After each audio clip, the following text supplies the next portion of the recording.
bonjour, je m'appelle Daniel Dexport, j'ai 26 ans et je suis le gérant de Mecha Scout. Mecha Scout à la base a été créé en 2014, donc c'était une page Facebook tout simplement pour publier quelques photos et vidéos que je faisais dans le domaine de l'automoto. Et finalement en 2017 c'est devenu une entreprise. Depuis 2014 jusqu'à 2017, en fait, on faisait quasiment que publier des photos, des lives, des sorties moto, des petites courses entre guillemets qu'on faisait entre amis, donc la pousse comme on dit ici. Et puis finalement, ça a pris tellement d'ampleur qu'on était obligé de se développer tout simplement, puisque on a vu qu'on touchait quand même pas mal de monde. Et j'ai commencé aussi à côté à vendre un peu de pièces détachées tout simplement pour pouvoir rentabiliser un petit peu, on va dire, l'activité. Et puis finalement, quand on a vu que ça tournait, on était obligé d'ouvrir une entreprise, donc d'officialiser tout ça. J'ai commencé en 2017 en tant que micro-entrepreneur, donc j'avais un petit local de 20 mètres carrés chez mes grands-parents. On a commencé, donc on a tenu comme ça pendant 3 ans. Et puis en 2020, on est obligé d'évoluer. Aujourd'hui, on est un magasin de 250 mètres carrés.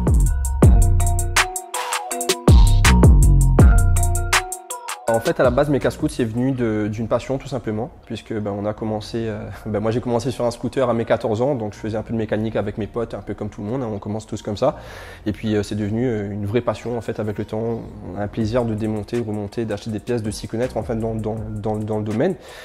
Du coup, on a décidé de partager ça en fait avec nos amis, tout simplement avec les gens qui sont passionnés via une page Facebook, qui d'ailleurs a pris d'ampleur assez facilement. Avant d'être un magasin, c'est avant tout une manière de représenter un peu en fait notre passion avec les gens qui sont sur l'île et justement qui aiment ça. Et en dehors de l'île d'ailleurs, parce qu'on touche quand même pas mal de personnes à l'international. Et représenter justement tout ce qui est domaine auto, moto, surtout moto puisqu'on est axé vraiment là-dessus depuis le début. Donc on fait des photos en général sur tout ce qui est événements cross, événements monobike, super motard, même la pousse d'ailleurs on a commencé comme ça, hein. C'était pas très légal mais forcément c'est quelque chose qui intéresse pas mal de monde. Et donc voilà, c'était surtout ça notre but en priorité. Et ensuite, on était obligé de se développer un peu dans ce qui est partie vente, tout simplement pour rentabiliser un minimum l'activité, vu qu'on avait pas mal de demandes, justement, vu qu'on était dans le secteur. Donc on s'est spécialisé là-dedans. Et entre Saint-Leu et Saint-Louis, donc on touche un petit peu les clients du sud comme de l'ouest, donc c'est pas mal.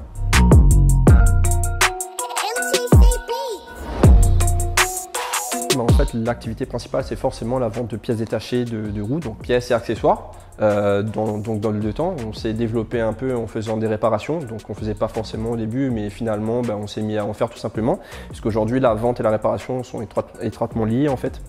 Donc on a eu pas mal de bonnes retombées sur les réparations, donc on a bien développé là-dedans. Et aujourd'hui, en fait, on avance sur la vente de motos directement. En fait, par rapport aux demandes sur les deux temps, c'est un peu particulier parce qu'il y a une grosse partie de personnes à La Réunion qui n'ont pas forcément le permis, parce qu'ils n'ont pas forcément envie, parce qu'ils n'ont pas les moyens, parce que c'est tout simplement pas de leur priorité. Et du coup, ils préfèrent rouler en 50 cm3, vu qu'il suffit d'un simple BSR, donc aujourd'hui permis AM pour pouvoir rouler dessus. Et du coup, justement, les gens, il y a beaucoup de personnes qui se rabattent sur les 50 cm3, en plus des jeunes de 14 ans justement qui peuvent conduire que ça par rapport à leur âge.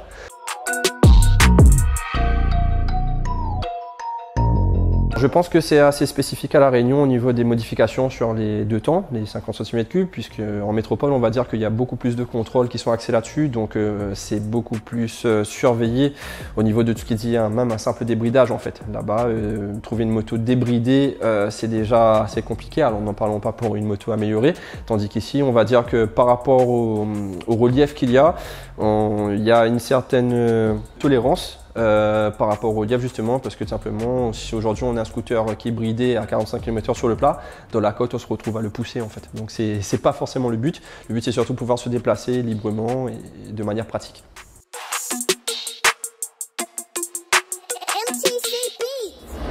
Concrètement, la différence entre un 2 temps et un 4 temps, c'est que comme c'est dit, le 2 temps il a 2 temps de fonctionnement. Ça veut dire qu'en gros, il n'y a pas de soupape comme sur un 4 temps.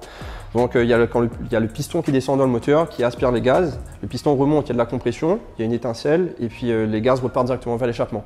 Comparé au 4 temps, tout simplement, où c'est beaucoup plus compliqué. Il y a la soupape, donc soupape d'échappement, soupape d'admission. Donc il faut que la soupape d'admission s'ouvre, que les gaz entrent, les soupapes se referment, le piston remonte pour faire la compression. Ensuite, il y aura l'étincelle, le piston redescend, la soupape d'échappement s'ouvre, le piston remonte, éjecte les gaz d'échappement et ensuite le cycle recommence.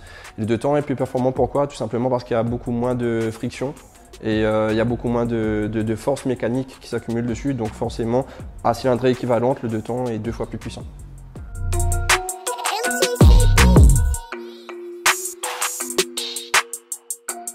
Généralement, on a souvent des clients qui ont besoin de réparation courante, donc tout simplement pour aller au travail.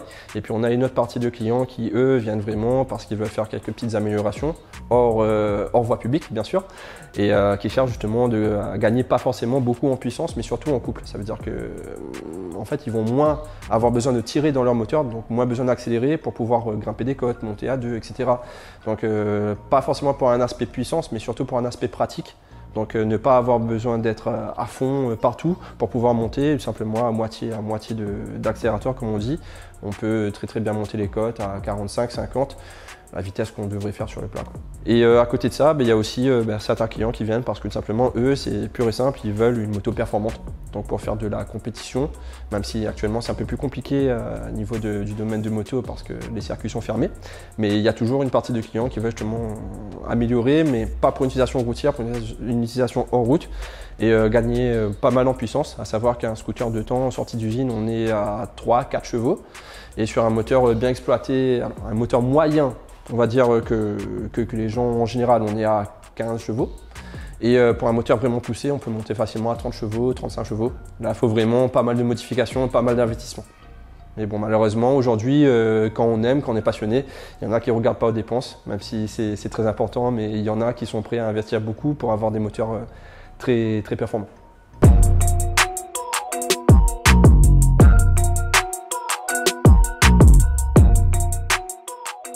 En termes de dépenses, pour une configuration plutôt moyenne, en partant d'une base d'origine, ça veut dire en partant d'une moto entièrement d'origine, on peut passer d'à peu près 800 €, on va dire, sachant que la base, en général, c'est échappement, carburation, un cylindre, un variateur, une transmission, donc pour que tout concorde ensemble.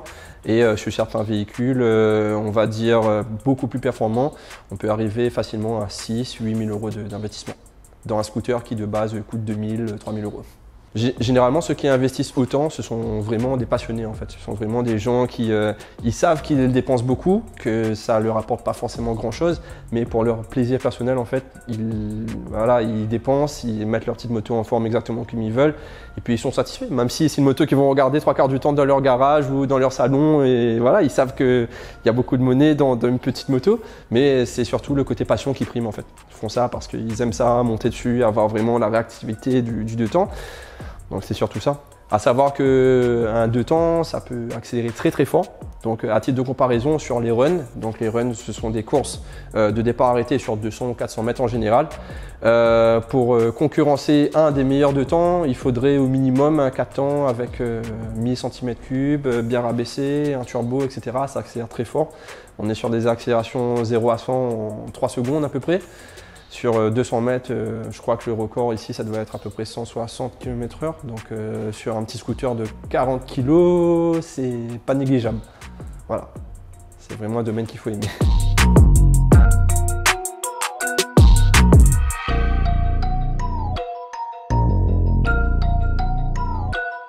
C'est vrai qu'ici à La Réunion, il y a quand même une grosse partie de la population qui a justement cette passion, qui a beaucoup d'affection pour le domaine automoto. Et effectivement, que ce soit au niveau de la voiture, au niveau de la moto, les gens, ils savent que c'est un certain investissement, mais ils aiment, du coup, ils vont dedans, quoi. C'est leur plaisir personnel, c'est un de nos seuls plaisirs personnels qu'on a en général, un des seuls loisirs aussi d'ailleurs, même si aujourd'hui c'est assez réprimandé malheureusement. C'est pas assez accompagné par certaines structures, donc ça fait quand même un petit moment qu'on demande d'avoir une piste ou un circuit tout simplement pour pouvoir s'amuser un peu en sécurité. Il y a souvent des projets qui nous sont annoncés dans les médias par certains politiques. Et on attend toujours, hein. Ça fait quand même plus d'une dizaine d'années qu'on attend d'avoir un circuit sur la ville de Saint-Pierre, par exemple, dans le sud de l'île. On nous en parle souvent lors des élections politiques, mais on attend toujours d'avoir des résultats. Aujourd'hui, il n'y a plus d'endroits où on peut s'exercer. Ça, c'est vraiment dommage, à part le circuit Félix Guichard. Mais c'est plus compliqué sur le domaine de la moto. Généralement, c'est là-bas, c'est plutôt pour les voitures.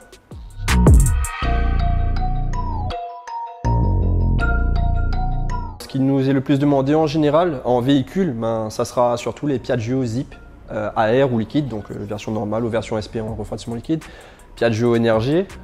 Autrement, il y a MBK Yamaha, donc les MBK Booster Stunt, MACG, Nitro, c'est ce qui se vend le plus communément. Ce sont les modèles les plus connus aussi, on va dire. Donc ça, c'est quelque chose, il y aura toujours la demande dessus, que ce soit du jeune de 14 ans ou de la personne de 30 ans qui veut se reprendre un petit scooter pour son plaisir. C'est forcément ces modèles-là qui vont être le plus demandés. Actuellement, il y a aussi une petite augmentation de la demande sur les 50 à vitesse. Généralement, ce sont des Beta, des Sherco, des Rieju. Ce sont les marques qui sont les plus développées et qu'elles aussi sont en cours d'arrêt de production, malheureusement, à cause des normes anti-pollution. Donc là-dessus aussi, on va devoir se lancer au niveau de l'occasion.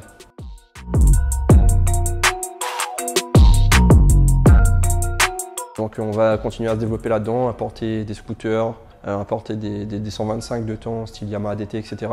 Importer aussi un peu de maxi scooters, donc les T-Max qui sont pas mal demandés actuellement.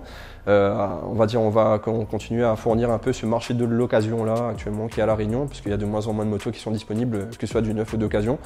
Donc on va s'axer là-dessus. On va continuer aussi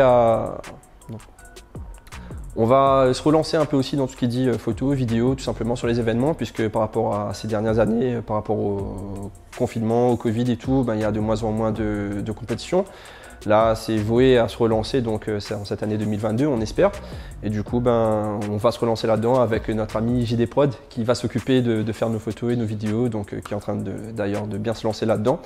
Et aussi, on va continuer à faire nos petites sorties comme on fait d'habitude le 14 juillet, le 20 décembre. Ça, c'est nos tours de l'île. En général, quand on fait, il y a pas mal de personnes qui sont présentes, donc ça, c'est top.